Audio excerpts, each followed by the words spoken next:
I'm on Miami Beach.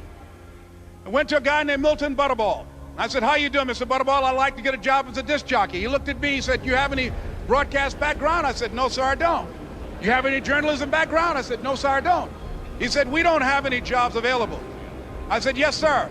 I went back to Mr. Washington and I told him, he said, don't take it personally. He said, most people are so negative, they will have to say no 7 times before they say yes. He said, go back again.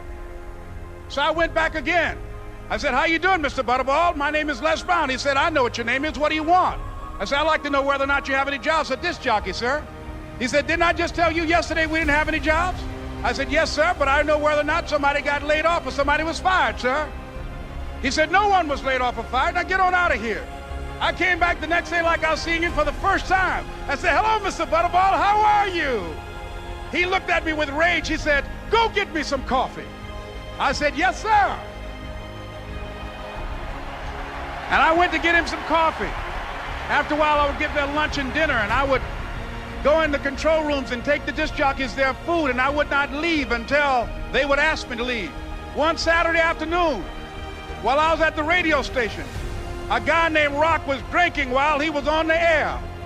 I was the only one there, looking at him through the control room windows, walking back and forth, young, ready, and hungry.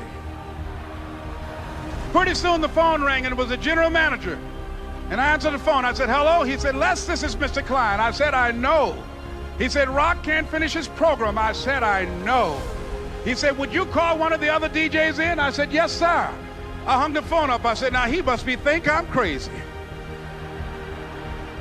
I called my mom and my girlfriend, Cassandra. I said, y'all turn up the radio and come out on the front porch. I'm about to come on the air. I waited for about 20 minutes, and I called him back. I said, Mr. Klein, I can't find nobody. He said, young boy, do you know how to work the controls? I said, yes, sir. He said, go in there and don't say nothing here. I said, yes, sir. I couldn't wait to get behind those controls. I put on an old Stevie Wonder record called Fingertips.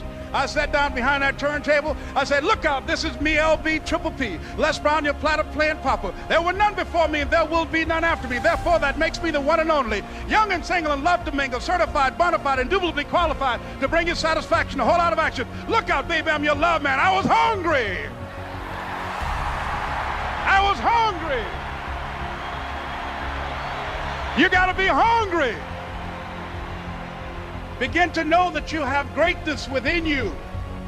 And if just one of you here begin to envision yourselves as being blessed and highly favored to reach your goals, if just one of you capture the essence of what that means, that you have greatness within you and a responsibility to manifest that greatness, that you can make your parents proud, you can make your school proud, you can touch millions of people's lives, and the world will never be the same again because you came this way.